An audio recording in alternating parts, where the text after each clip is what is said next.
All right, we're back on the WILLY-X podcast here today with a very nice program called Sea Turtle Adventures. I'm sitting here with Lexie Devorsick, and she's in charge of a really nice program called, again, Sea Turtle Adventures. You can go check them out, seaturtleadventures.com.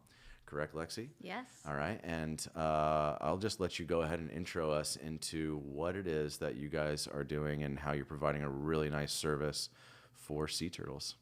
Yeah, so Sea Turtle Adventures is a 501c3 nonprofit. And basically, we have two main focuses, which is the sea turtle conservation as well as adults with special needs.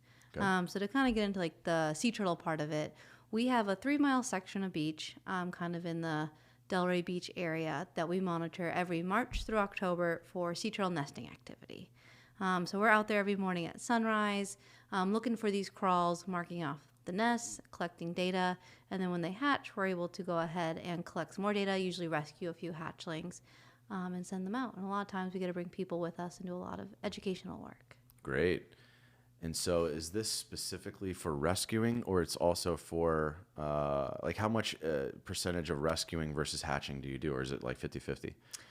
So we mostly are out on the beach doing monitoring. So kind of not really rescuing the nest, but making sure to protect these nests so people aren't digging in them. The beach rakers aren't going over them.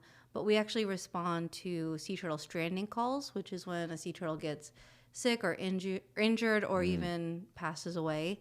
And we will respond to any call within the entire county. Okay, so you're the one that gets the phone call if Yep. there's a sea turtle on the beach? Yes, I am. Wow, okay. How do they know to contact you? So people either will call like local law enforcement, Okay. or they might have like the Florida Fish and Wildlife number, and then they kind of route it through people and eventually gets to us. So sometimes we just go out there, and if it's a dead turtle, we'll still collect data and kind of figure out what happened so we can try to help prevent it in the future. And if it's alive, we then transport it to the closest rehab facility for it to get treatment. Okay, great. And is this part of a rescue, the turtle that we're currently looking at, the turtle shell that we're currently looking at right here? Yep. So the Okay. shell is from, unfortunately, by the time we got there, the turtle had already passed away. But it is one that we responded to. And because we're on a special permit, we're actually able to salvage some of the pieces so that way we can show people something that they normally wouldn't get to see. Okay, tell me about that permit real quick. What's that Yeah, mean? so in Florida, it's actually a felony to touch, harass, mess with any sea turtle, their eggs, or even the hatchlings. So to be able to do the work we do, we have to be on a special permit through the Florida Fish and Wildlife Conservation Commission. Understood. Okay.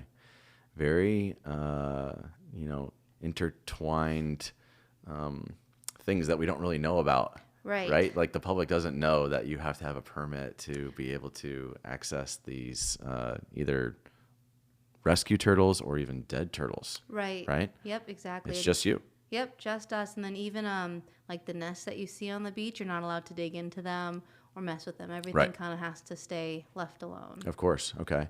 I think it's very interesting also that you're incorporating your services into, special needs programs and allowing people and kids with special needs to interact, right? Yeah. Tell us a little bit about that. I think it's called eye care. Yeah, so our eye care program is specifically for adults with special needs within like the Palm Beach County area. And a lot of our events are all nature-based. So trying to get people out into like the parks, out to the beach, helping with beach cleanups. But we also have like some fun social events. Like we have a special needs adult nightclub where we have like bouncers, non-alcoholic champagne, and like kind of like a whole night of fun. It's like one of our most popular events. Very interesting. And how would somebody that doesn't know about that, hasn't done that yet, has special needs or has a child in special needs or a family member, how would they get involved and start the process of working with you? Yeah, so you can either go to our website and we have like a whole contact form where you can just fill it out and it'll send it to the right person. Okay. Or you can check us out on like Instagram or Facebook through our Eye Care and Sea Turtle Adventures page. Great. And just DM you guys or message you on exactly. Facebook, anything like that. Great. And then I think that there's like some major opportunities to volunteer. The public can come and volunteer if they want to and work with you, I guess, maybe on a rescue or on a hatching. Tell us about that. Yeah, so like I said, there is like a permit, so to be actually be able to touch the turtles and everything, you kind of have to be one of our staff or volunteers Gotcha. who's trained. But volunteers are really the backbone of our organization because we are a smaller nonprofit. We really rely on these people. So we have things like our stake painting. So we have about 1,600 stakes that Right. we use every season that need to be fixed up, painted. We have beach cleanups where, I think it was 2 years ago, we picked up over 2,000 pounds of trash in the Boynton Beach City. And then also with our special needs group. So when we go visit the parks or when we go do like different programs, it's great to have extra volunteers there to kind of help with all of Sure. that. So it's not necessarily just rescue and hatching. It's also beach cleanups, which obviously affects the turtles. Right, yep. Okay. Tell me a little bit about when it comes to, because this is becoming a very important topic for me, when it comes to polluting in our ocean, whether it be from a boat polluting or from trash being thrown in the ocean, what have you seen are the biggest effects of that pollution on the turtles? Yeah, so there's kind of two different like major problems. One of it is like the microplastics. So I think it's something like 90% of all sea turtles that go through rehab facilities are found with plastics inside of them. Like I know at one place that I worked, we had a turtle that was probably just a few months old, and it was passing plastics for about 3 weeks. So unfortunately, those smaller pieces, they'll ingest them and then get super sick, obviously, because that's not something they should have. Of course. And then another problem we're seeing is it's something we call like FP, but it's basically where these turtles will get these tumors. Yeah. They kind of look like cauliflower tumors, and they grow kind of on all the soft spots, so like around the eyes, the mouth, the flippers. And we don't really know what causes it, but we're pretty sure it's linked to all of the pollution in the water. And it is super contagious, and we can remove the tumors, but if the tumors are growing internally, then it's fatal, unfortunately. Sure. Absolutely. And so is this the white part that we're looking at right here? Does that have something to do with it or So those white parts are actually barnacles. Okay. And so they're relatively common to see on turtles. But when you have a turtle that has a lot of barnacles on its shell or like a lot of algae growing on it, it usually means that the turtle is moving very slowly, either due to an injury or if they're sick. So that can be an indication that the turtle's not doing so well. Okay. Gotcha. What is it that you think we should be doing collectively? I think that the sea turtle is probably a really good example about like the health of the ocean, more than likely, right? Yeah. And their environment. What have you seen that's probably the most effective thing that we can do to just maybe even provide a little bit of assistance locally?